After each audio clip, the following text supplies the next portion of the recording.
It just might do that, actually. All right. Well, good afternoon, everybody. This is Patrick from the Poison Pen Bookstore in Scottsdale, Arizona. And we're here with our friend Bryan Gruley, who has a brand new book here called Bitter Frost. And we have sold out of our batch of signed copies, but there is a possibility that we'll get more.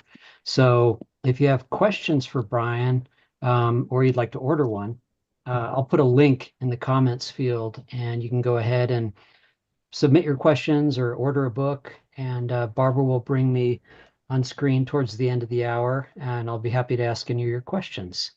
So, Barbara, over to you.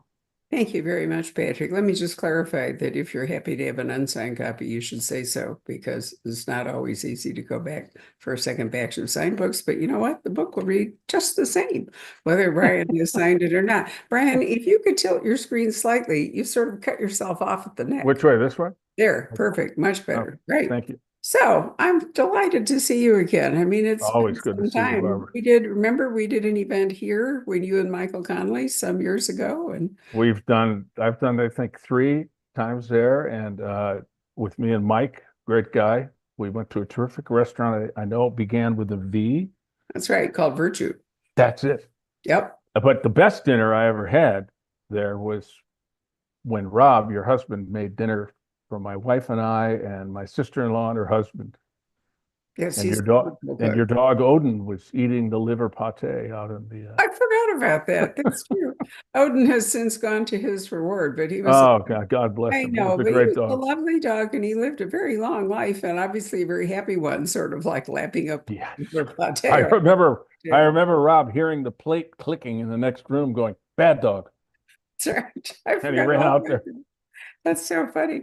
Well, anyway, here you are doing something new and different, and Bryan has had some absolutely sterling reviews, a couple of which lead me to ask him some questions before we dive into the book. The first one, quote, a razor sharp plot that swirls around things we can all relate to, getting older, opportunities missed, and the uniting power of sports. Now, Bryan, I have observed that their sports, and especially hockey, have become kind of a theater for a lot of fiction. And interestingly enough, and I brought this one along to show you, this is an advanced reading copy of a Really? romantic comedy. But notice that once again, it's hockey. Now, why is it that, hockey, because for years, the only thing you could really find in terms of sports in fiction, especially in crime fiction, was baseball, because, there were some intellectual aspects of baseball, like scorekeeping and other stuff. Really? Oh, Why? okay. Yeah. Why has hockey suddenly become this kind I of? well, my general answer is I don't know. Although I've read about hockey romance novels, and I don't know if this is one of those, but I bought one, which was named something with puck in the name, which was a play on words, the different letter. And I read about 100 pages, and it was like the kind of book you rip a cover off of to buy in a party store when I was a kid. It was, I mean, it was fun, but it was really heavy porn, really. That book. I don't know about the one you just showed me, Barbara, but I don't know. I guess it's because hockey players are, sort of manly and, it's a violent game. Um, not the way I play it or any of my friends, but Right. I can't. You're asking the wrong guy because I don't know anything about publishing. So Well, here's another quote.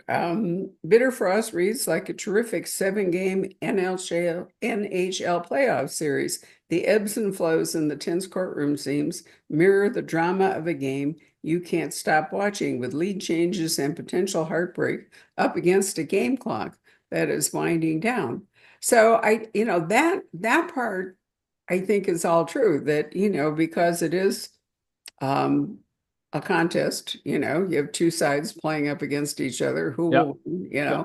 fast And there's a paced. clock. Yeah. Yep, a clock, fast paced and all. But I'm also wondering, because it really isn't entirely hockey, if the fact that sports have become such a big money, I mean, the days of gentlemen golfers and all that, they're long gone, right? Yes, I mean, that's we've all correct. seen the drama of the PGA Tour and the Saudi Tour, and Yep. I think it's soured an awful lot of people. I mean, the Masters is going on as we speak. And I'm going to watch it Sunday because Sunday in Definitely. Augusta is I, like, I love the last day. Yeah. of course you Fun to do. watch. And, Yeah. amen corner and all the rest of it. But, the truth is, I don't care anymore. I mean, I'm there for the golf course, but I really am not there for the golfers because, the whole money tide and all has, and that's true, I think, in professional football, professional baseball, maybe College even football. less so. But I'm wondering if crime fiction in particular has picked up on sports because it offers that, you know, big money, corruption, people betraying each other, possible murder, ticking clock, all that stuff. Well, I can't speak to other people who've written hockey novels. I think there's a couple of Canadian authors who've written them. Uh, but for me, I mean, we're in a little town that there's not a lot of money. There is some money at play in this, but not big money Right. in any respect. So I don't know how to answer that, Barbara, because Well, I'm just speculating. I mean, it wasn't like I thought you were suddenly going to be the guru and lay down an answer, but I've been thinking about it, and actually, I started thinking about it when there was a romantic comedy featuring hockey that became a bestseller that was not. what's Um, that? Which one? I can't remember the name. It might have been Abby Jimenez. I don't know, but I mean, it wasn't, sort of hockey porn. It was, more in the way of romance. But I've noticed that it's become kind of a meme on a lot of covers, the hockey guy all suited up. And I haven't read the one with Puck in the title. And now I certainly won't next There's year. actually a number of them. Um, and it was like 600 pages. Wow. It's like that thick. Um, and it wasn't badly written, but most romances are very well written. But it was kind of funny. I don't know. Are hockey players more studly than football players? I doubt it. Or baseball players? I doubt it. I don't know. I think it's athletes I and think they're viewed as more. There's much less controversy in the NHL than there is certainly in the NBA or the NFL. but You maybe know, the also a players small. are mostly guys from smaller towns, Yeah, and I think that's part of it. I think that hockey doesn't have to be the National Hockey League. I think there's a lot of rivalry in small town leagues, states like yeah, Minnesota, states like Wisconsin. certainly, Um, yeah, Michigan, where I am right now. Yep. Yeah, And so maybe that's part of it too, is that it's a sport that can credibly be played in a small Michigan town. Doesn't definitely. have to be in, Toronto or downtown. Massachusetts or yeah, or Minnesota. Certainly, Minnesota has great small town hockey. Right. So, a couple of other quotes. I really like this one. Haunting, atmospheric, and absolutely gut-wrenching. I love that one. Shows the oh so talented Bryan Gruley perfecting the chilling grit of Midwestern noir with rivetingly authentic settings and brilliantly genuine dialogue. This is a beautifully written, hockey-centric mystery showing how that it's more than a game, it's a lifestyle. So maybe that's part of it too. I guess I started writing a hockey novel because this was way back with my first novel. I had written something else, and my agent at the time said, "Not that. Why don't you write me a story about these middle-aged guys who play hockey in the middle of the night?" Which I know about because I'm no longer middle-aged, but then I was, and I play hockey not so much late at night anymore, but I still play, and I immediately had an idea. And several years later, I turned it into my debut novel, Starvation Lake. And so I just see it as a vehicle to um, write about rivalry, grudges, betrayal. It's all the stuff. It's still there. You can write about football. You can write about ping pong. You can write about poker. You can write about any game. Hmm? Politics, same thing. It's about people trying to get over on their rival, and hockey is that way, and not just on the ice but off the ice.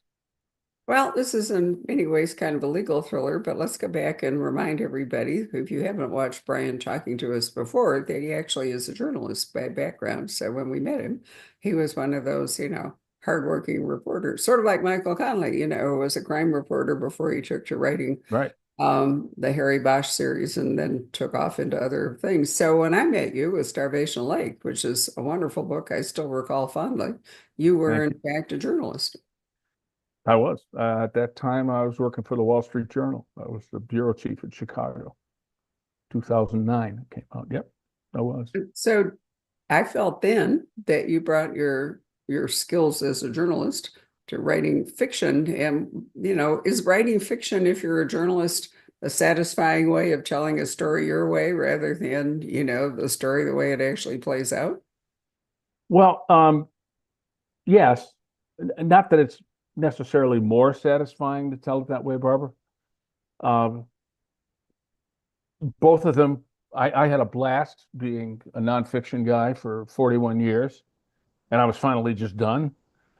But it translates the little things from journalism translated, picking up details, put people in a place, economy of words, um, remembering to keep the reader in the room, keep them reading this paragraph, the next paragraph, the next paragraph. All those things translate. The harder part for being a fiction writer is voice, because in journalism, except, I mean, especially news and feature journalism, you're supposed to be distant, Mhm. somewhat distant. And in fiction, you need to be in people's heads, whether it's a first person or a third person character, you need to be in their head and be confident in letting the reader know what this character is thinking. So that was a bit of a transition, but in the end, it's about deadlines and putting words on paper, and I've been doing that for a long, long time. So that helps. Well, I mean, it helps just being a writer, Yeah, that you have right, right, right. experience doing that. And it also helps if you really want to be a professional writer. It also helps that you know about deadlines and, that Deadlines, kind of thing. deadlines are your friend. They Yeah, really are, because if you have to get it done, you will get it done. right. Well, I found that to be true in graduate school as well. See? Yeah, Just yeah. having, It's like it isn't just writing. It's anything you do. right. You got to get this done by Tuesday, so you find a way and you get it done. I And sometimes you might not get it done perfectly, but then you live to fight another day and fix it a little later and write another story or edit the story you wrote.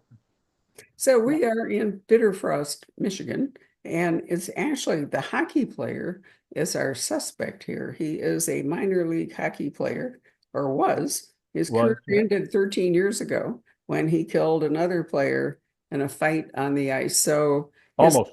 He didn't kill him. He I'm almost. sorry, hurt him. Right. Yeah. And so really his connection with hockey is he's the Zamboni driver. Now, for those of you who don't know hockey, tell us what Zamboni is. Oh, Zamboni's it's like a big truck that drives around the ice, resurfacing. After somebody's been out there, a bunch of people have been out there scraping it up. It's a bunch of snow and ice chips, and the Zamboni goes out, and it actually melts. It puts hot water on the ice surface that melts all those chips and snow, and then smooths it out. And when it refreezes, if the Zamboni driver's done their job, it's a beautiful piece of ice again. Right. And So with they do that. Jimmy Baker, that's what he does. He's a Right. Zamboni driver. And that happens at least what, between every break in hockey? Because, Usually, yeah, right before the game, right, between the first and second periods, between the second and third periods right, of a professional game or a college game. sure. The hockey I play, no. It happens at No, the I beginning understand and that. at the end. Sure. But I mean, not only is it good for the game, but it's also better for the skaters, if we don't have like, If it makes the game faster, it's more fun for the spectators. It's more fun for most of the players, except the slow guys like me. Right. Does it make it any safer for the players? Yeah, generally, because sometimes there'll be gouges in the Right. ice. Rarely, but if there are, you can get a leg caught in there and, you know, twist a knee or an ankle. Exactly. I mean, I may live in Arizona, but I grew up in Chicago in the There you 1940s go. and 50s when we had real winter. I Yeah. remember when our grade school was closed for 2 weeks when it was 22 below zero in the Oh, oh, the furnace just couldn't keep up. Not to mention the fact that we didn't have school buses. We walked to school at our so up our a hill, 2 miles, right? well, that wasn't quite that bad, but I remember my kindergarten. Well, I don't remember it, but my mother's told me later that our kindergarten teacher said to her that the preponderance of her 2.5 hours for us little kids was getting us in and out of our snowsuits and our boots, and you know how your mittens were on a string, Yeah, yeah. yeah, Or the they'd be whole bit. stuck down So your sleeves. that's right. So dressing and undressing all of us little penguins, Yeah. took up most of the day. And but it was really cold, right? So there we are. Yeah. I grew up in Right. Detroit. Very similar. So you know what it was. So Yep. Jimmy Baker does not remember why it is that he is awakened, looking as though something terrible has happened. And what does he do when it happens? He turns to his friend, right? Devin. So tell us about Devin. Well, he just to set the scene, he wakes up on his floor in the middle of the night in his house, like 4 in the morning, and his head hurts, his hand hurts, his he's covered in blood. He doesn't really know what happened. And several hours later, a young guy who Jimmy happened to encounter in a bar earlier that evening just winds up, he's beaten to death. So Jimmy be, soon becomes suspect and then is finally charged in this murder. So he turns to his hockey friend, Devin Payne. She's a young woman who's, well, 30s. That's young. And she's a lawyer in town. Her family owns the hockey team and the hockey rink. She's a hockey player herself.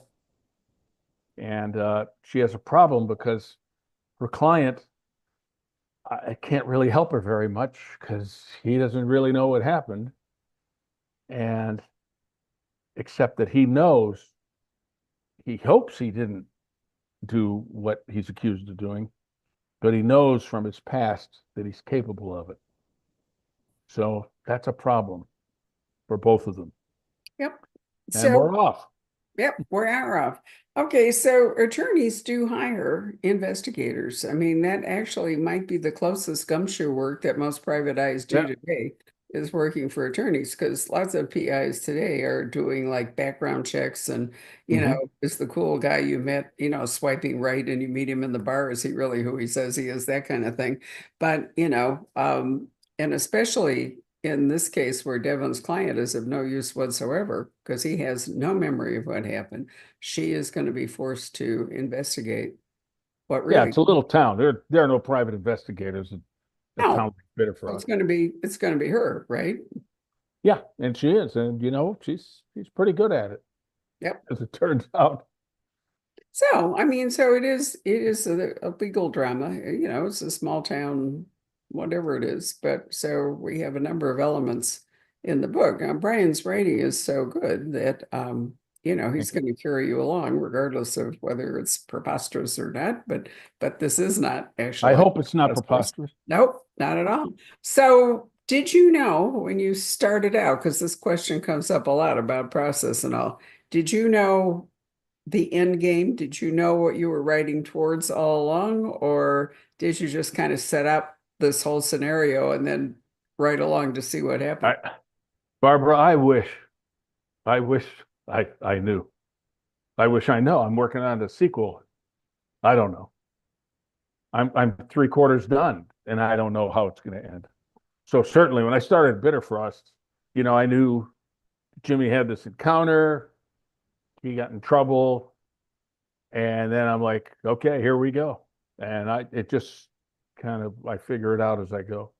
I create the characters, and I put them in places and let them behave, and things come to me, and I go, oh, I can do that with this. Do And you, some things I don't even really think about. Like, for instance, Jimmy Baker has this sort of grammatical obsession. He doesn't he doesn't like certain things that people normally use in grammar, like apostrophes to signify plurals. That drives him nuts. Hot dogs, HOTDOG apostrophe S. No, that apostrophe doesn't belong there. That drives him nuts. And I just put it in there at the beginning of the book for like a personality quirk. And then it turns out I did not plan it. It turns out to figure in the last several chapters of the book. so is So, Jimmy, what's the word I want? Is he an autodidact? Is he slightly neurodivergent, or is he just a guy that, has this one quirk? well, that's a lot of syllables for a word to describe a hockey player. But um, it's just his thing. He went to a Catholic school, St. Henry's in Bitterfrost, and the nuns made him diagram sentences and stuff. And so it stuck with him. Okay.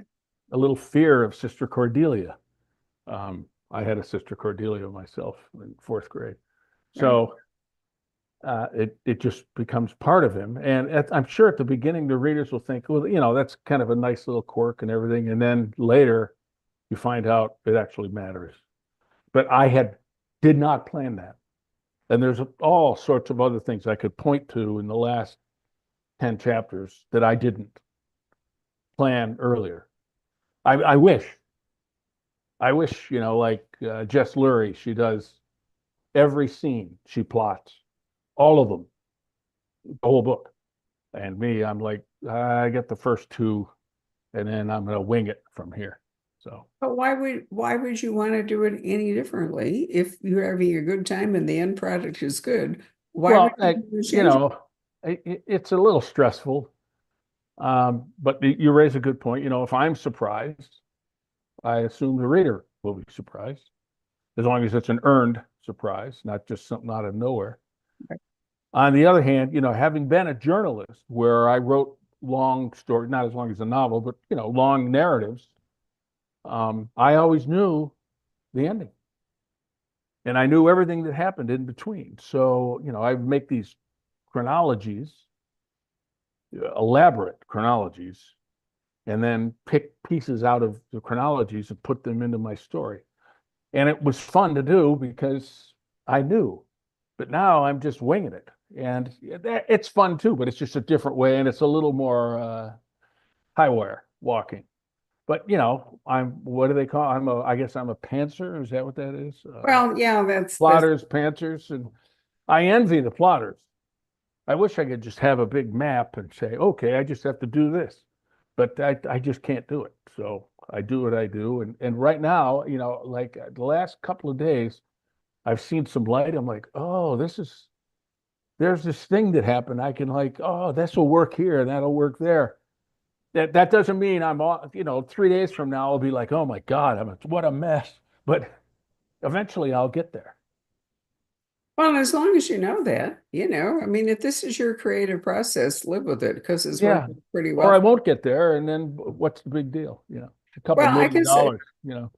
I guess the normal question then would be, if this is the way you write, do you end up doing a lot of rewriting? Yes. And I like it. I really like rewriting. I mean, I'm a journalist and I Right. did a lot of it.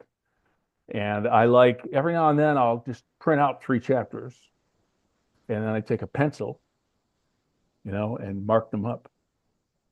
Sure, And as long as you have that as a safety, yeah, net, so to and then I speak. take the printed copies and put them next to my laptop and I have these changes and I'm putting in, and as I'm putting them in, I'm changing them.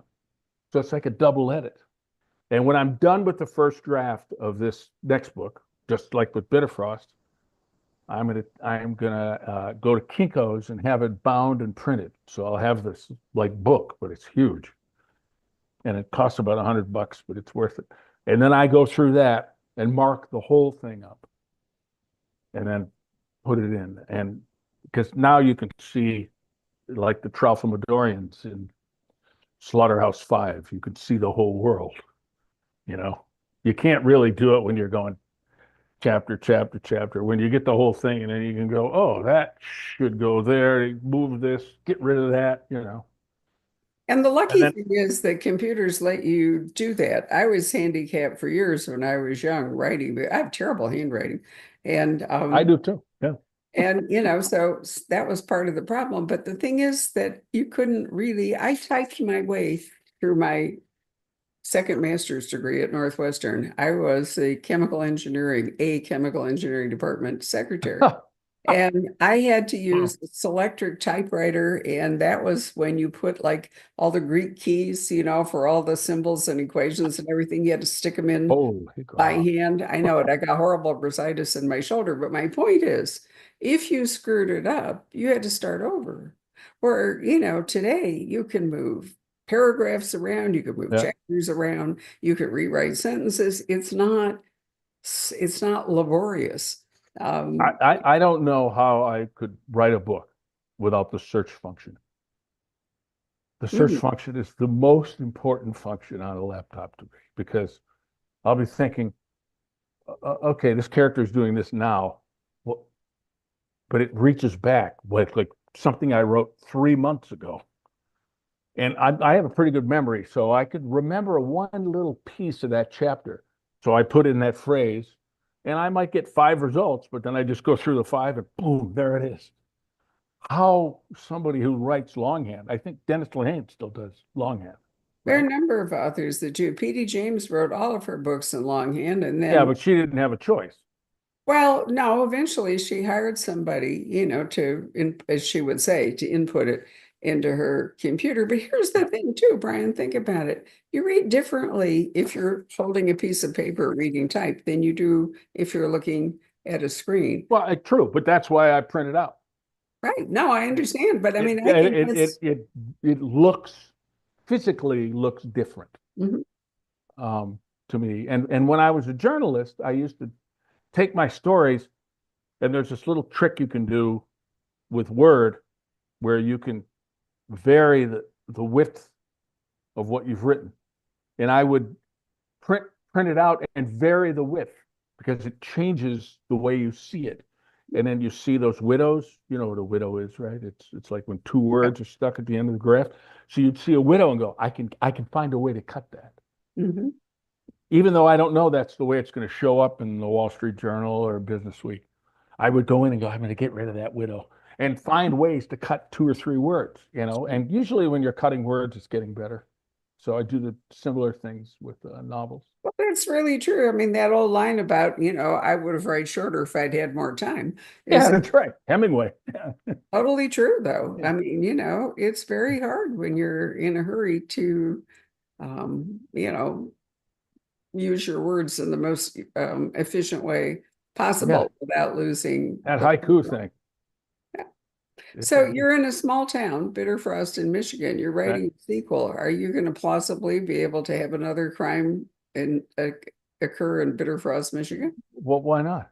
Well, I don't know. I'm asking you. Yes. Well, if not, there would not be a sequel. Well, you could have moved the character somewhere else. I mean, she could have taken a job with a law firm in Detroit, or, he could have moved on to driving a Zamboni somewhere else. I Yeah, mean, but now they want it in Bitterfrost, the Bitterfrost thriller. And got it. I know I've heard about. I mean, there are you know them better than I do, Barbara. There's all sorts of series in little towns where Mhm. stuff keeps happening, and I say, yeah, that's probably this wouldn't happen, but there are no such thing as lightsabers either. So it's fiction. You know, It is fiction. And I either think you like it or if you say, well, that would never happen, well, move on, go read something else. You that's know, okay. Readers are supposed to bring a willing suspension of disbelief that's when right. Sometimes they're bigger writing than it. others. And Yeah. and I definitely think that, small towns are a very, they're a great framing for a series. They can be very comfortable. People get to know them, and I mean, look at Louise Penny and her little Brigadooni village, Yes. Yeah, in and how many crimes have been committed there? Like 500, right? a Or lot, how many of her books Louise has written? a lot. And Right. I have no trouble. It's okay. I just want you to take me somewhere and tell me a great story. I don't say, well, that happened 2 books ago, So the legal stuff, did you sort of draw upon what you knew from being a reporter? Did you have a lawyer consultant in all this? Um, so I have witnessed litigation, but mostly civil, not criminal. Hmm. So I couldn't draw that. I could draw from courtrooms and the way judges behave with lawyers, which is mostly they're imperious. They run the show and they do whatever the hell they want. If the lawyers don't like it, well, appeal.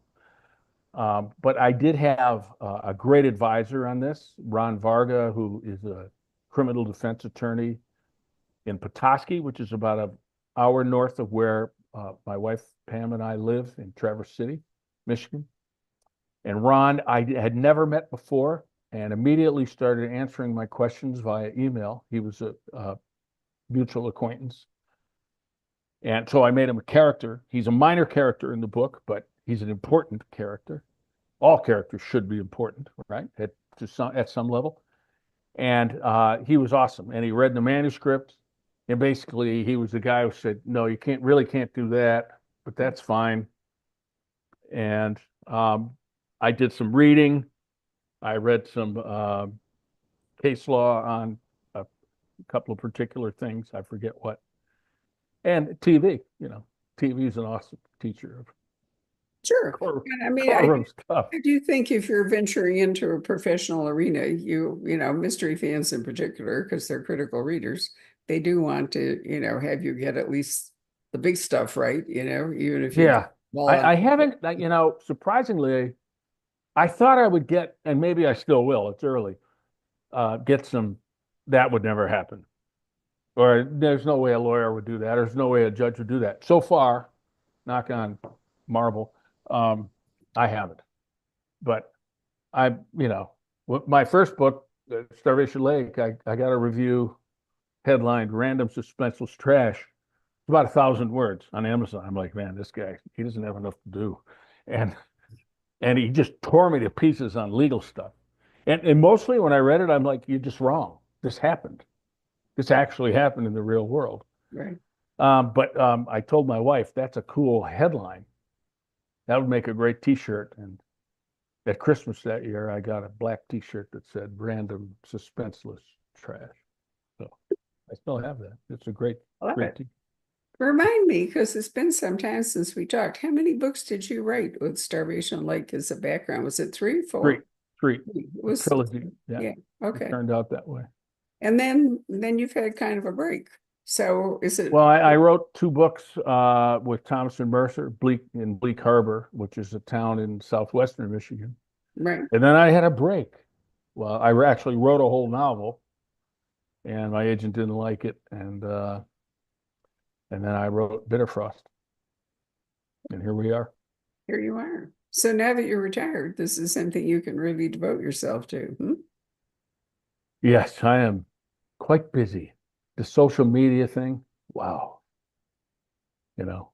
Well, that's true. And an author is surprisingly responsible for promotion more than you might expect. And readers really seem to expect it too. It's been a real ringer for us at the bookstore. We had a Canadian author, best-selling author last night. And, I said to her, I don't know what to expect. We had done a library event and then we went out to dinner. I said, I don't know what to expect at the store because since you've never been to the store before, we don't have any particular database for you. And I said, the ringer is social media because, you may have hundreds Yeah. of social media fans that will descend upon us that we will have no way of anticipating. Right. And it has made from holding events standpoint and all, it's made it much more difficult to figure out, how to prepare for it. I mean, it's a constant question. How many chairs do we put out? How many books do we order? How many and we used to know before social media, we could pretty much predict. There Really? would Yeah. But today, because there's this kind of like vast community out there that don't necessarily ever show up at our bookstore, so we don't even know who they are. Suddenly there they are. So I do find it. I think it's great. I mean, I'm not in any way being critical, but Right. there's a, Right. there's an unknown quantity that has been introduced that can be unnerving. So I find myself like yesterday, stopping at Barnes and Noble to buy out their stock just in case, and I was right to do it. So, you know, Really good. yeah, no, it works out fine, but it is really interesting how these vectors have appeared that you didn't see before. Uh, it's a lot of work, and I fear that I'm becoming, but I'm pushing myself, and as a journalist, that self-promotion thing, you don't really do that. At least when I was a journalist, you didn't really do that, and but I'd like people to read what I wrote, so Sure. here it is. Well, I'll hear from somebody if they don't like it. I'm sure of that. well, I mean, if you get really harassed, the best thing to do is completely ignore it. I mean, Or get a T-shirt. yeah, right. No, I've always advised our staff, if you get somebody that really is on just don't engage because it Yeah. only Or tell encourages it. whenever if I ever get a really nasty tweet or something, and this is a long time, I haven't had one recently, but when I was a journalist, I got a few. I just like. Don't respond, just Yeah. like it. Yeah, but I mean, most of the time people are helpful, they're enthusiastic, they want Yeah, various people. absolutely. 99%. But that's, as you point out, that's another whole layer of book selling or writing and all is that interaction. It becomes much more personal. I remember Sue Grafton religiously would not answer queries from anybody unless they came in the form of a letter. If you took the Really? trouble Wow. to write her a letter and put a stamp on it and mail it to her post office box, she would answer. But otherwise, she just wasn't going to do that. I don't know Wow. if she could hold up to that today, but I don't think so. Well, um, she's Sue Crafton, she probably could. yeah. But But I mean, she really believed that people who wrote to her deserved an answer. yeah, But if I you get that. couldn't take that Yeah. trouble, forget it. Right. Well, Patrick, come and join us and tell us what questions might be going on, or you usually have great questions of your own. All right, let's see. Well, yeah, Brian, let's talk a little bit about hockey mascots. What kind of psychology goes into the average hockey mascot? I remember, the Arizona, we have a team or had a team called the Roadrunners, and I have distinct memories of seeing the mascot just completely sloshed and like falling over people and getting in fights. Uh, Awesome. yeah. Do you have I, any good mascot stories for us? I, I, I can't think of any. I No. mean, there's sort of a mascot in Bitterfrost. It's not a human being in a suit, but it's a Zamboni that her name is Zelda, and she is, Zelda the Zamboni is like the town's good luck charm for the team, the Ice Kings. Jimmy drives Zelda, but Zelda's the star. Gotcha. But Let's a drunk mascot in hockey, that doesn't surprise me. par for the course, right? That's a different Um, sport, but okay. we had to mix metaphors here a bit, but Yeah, that's okay. okay. Oh, Stefania's tuning in, Barbara, and I mistakenly thought that you thought she worked in a laboratory at night. Nope. So I don't know how I invented that, but she says, I've got a question. Why did you choose a small icy town as a location for your story? Can this kind of location seem like a character itself? That's my impression as a reader when I read a book set in a place with extreme weather. Um, thank you for the question. I hope that I've created a character with the town of Bitterfrost. That I'm going to leave it up to her. Stefani, is that her name? Uh, Stefania, yep. Stefania, I will leave that up to you to decide whether Bitter Frost is a character, but I've heard it from some readers, and I hope so.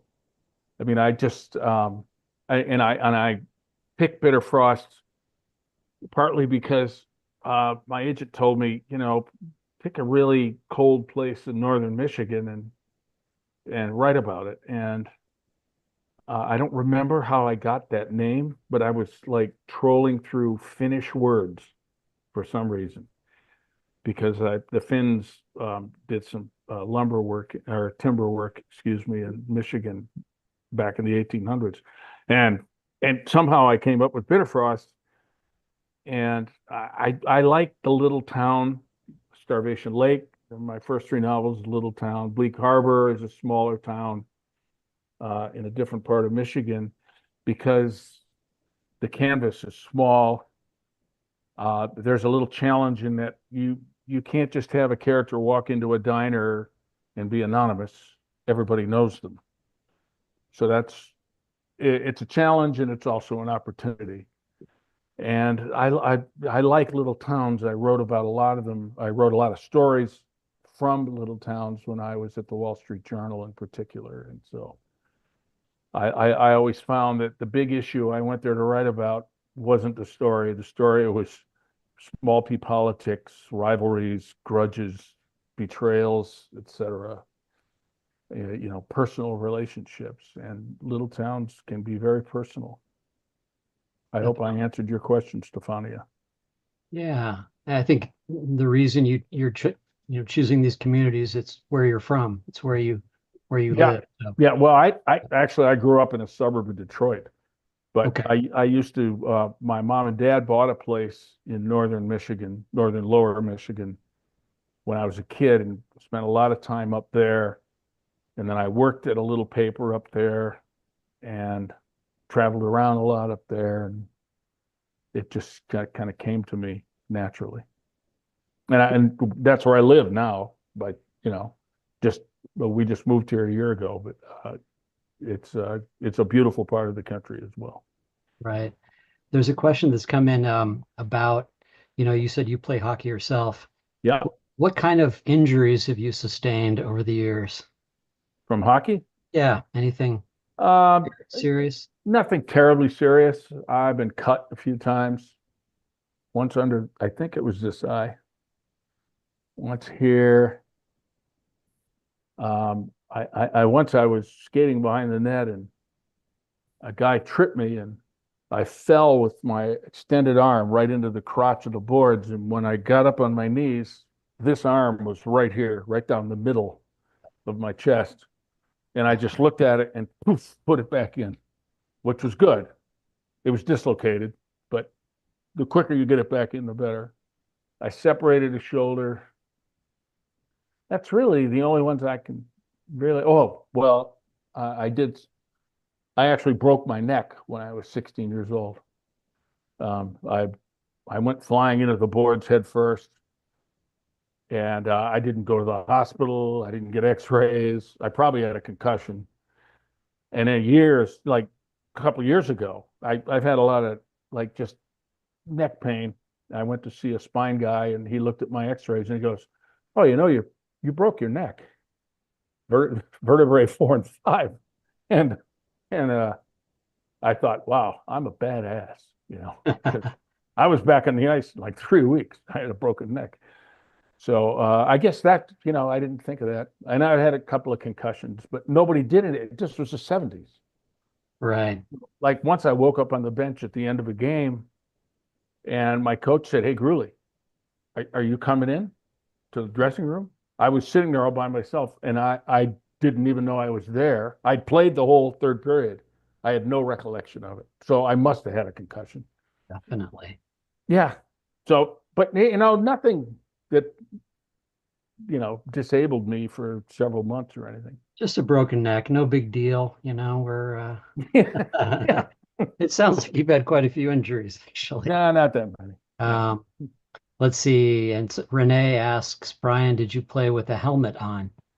Oh yeah. Always played Yeah. with a helmet. Yeah. The Okay. helmets back then were pretty shitty. They didn't do much, but they were better than nothing. Yeah. Right. Right. Another question. Do you already have a feel for how many books there will be in this series? Do you have a, not really? Well, I'm 67, so the next book. Yeah. I have a feel that I think I'll finish this since my deadline is coming up. And then after that, the good Lord will say. Gotcha. What else we got here?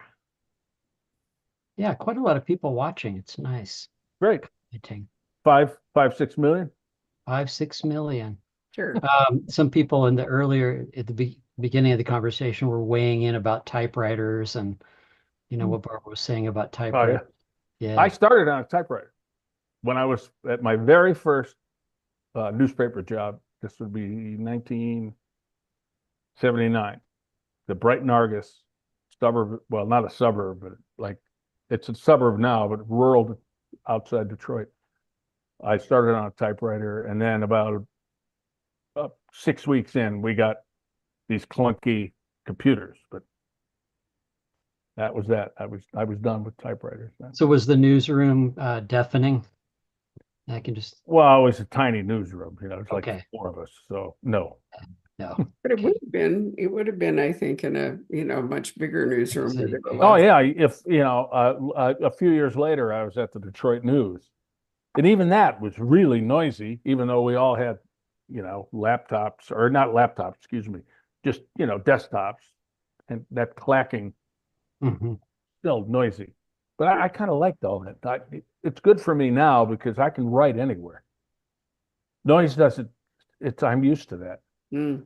It doesn't really distract. I don't need. I know Mike Connolly. He has to go into a little cubby. It's all dark, and he's got to be all by himself, which kind of surprises me because we worked in newsrooms. But newsroom for me made me able to work just about anywhere. Right. I'm not bothered by the noise or the distractions. I know you're good with deadlines then? I'm good with deadlines. Yeah. Yeah. Although maybe not with this next one. Just in case my publisher's listening, I might not make it. Good point. Excellent book. Right. Yeah, one question that's come in is about who do you like to read? Who are some of your favorites? I love Lehane. Um, I just listened to my first time I listened. I listen to books and I read books. I just listened to Small Mercies and it was great. I like lately. I listened last year to Long Bright River, which my wife and I are now watching on television. The book was terrific. I'm not sure it translates that well to TV. I'm not sure yet. I'm about four or five episodes in, and um, I'm a little confused. But the book was absolutely fabulous. I going back, I love Salinger. His short stories in particular, love his short stories. Um, I should say, I love Steve Hamilton just because he's my buddy and he's a great writer. It's a And great Barbara knows, yeah, he's a great guy. And I'm all over the place. I just read this collection of stories by somebody you guys haven't heard of yet, named John Counts, and they're about a county in northern Michigan he made up, and they're just about these people who just can't get life right, but they're trying to get it right, but they can't. And they're moving and funny and well written and deadpan, and just somebody's got to discover this guy. He's just awesome. That's my latest great read. John Counts, Bear County. Get him It's out there, Barbara. published. Get him out there. John Counts, you said? Counts. Yeah, Okay. like All right. Gotcha. Bear County. Okay. Oh, Let's and one other. He's dead now. An old friend, Brian Doyle, the best writer I ever met. really. Yeah, essays, novels, just a beautiful, heartfelt, a genius, a great writer. He died 4 or 5 years ago. he got glioblastoma, killed him in a few months. Man. And his novel Chicago with a talking dog. It's a realistic novel, and it has a talking dog, and he pulls it off. Wow. His name is Edward. Dog. And it's just hilarious and moving. But his essays are brilliant, short, some are long, but mostly are just short, brilliant essays. Brian Doyle. Yeah, I'm gonna have to look him up. I'm not You familiar should with. look him up. Chicago, The Plover, those are his novels. There's two or three more. And his short story collections, Grace Notes, Bin Laden's Bald Spot. These are great books. What did you just say? Bin Laden's bald Bin spot? Laden's Bald Spot. It's about how Bin Laden used to go to a barber in some cave before he went on those videos he would do. And the guy would cut his hair, and the barber noticed that he had a bald spot that was exactly the shape of some island off Norway. And it goes from there. Oh man, I'm in. Yeah. You just got me with that description. Yeah, it's a very funny story that turns incredibly sad right at the end. But Doyle was really good at that. And he has this essay called A Sin. And it's really about him and his son and how he treated his son roughly one day and how it affected him. And it's probably 2,000 words, and it'll just break your heart. Wow, it's a great Yeah, recommendation. yeah, he's an amazing writer. Okay. The New Yorker did a piece on Doyle after he died and how great he was, and he was a great guy. He used to tell me, you know, we always wanted to be writers with a capital W, but here we are, writers with a small W. Because how did he put it?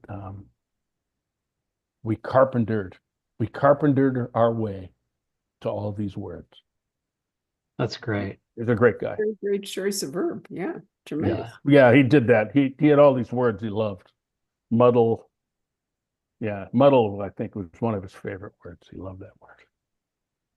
So, final question. Renee asks, is this novel considered a mystery or a thriller, or has elements of lots of different genres, doesn't it? Yeah. I certainly, Patrick, I think most novels are mysteries. Mm-hmm. Holden Caulfield's in an insane asylum. How did he get there? By the end of The Catcher in the Rye, you find out, right?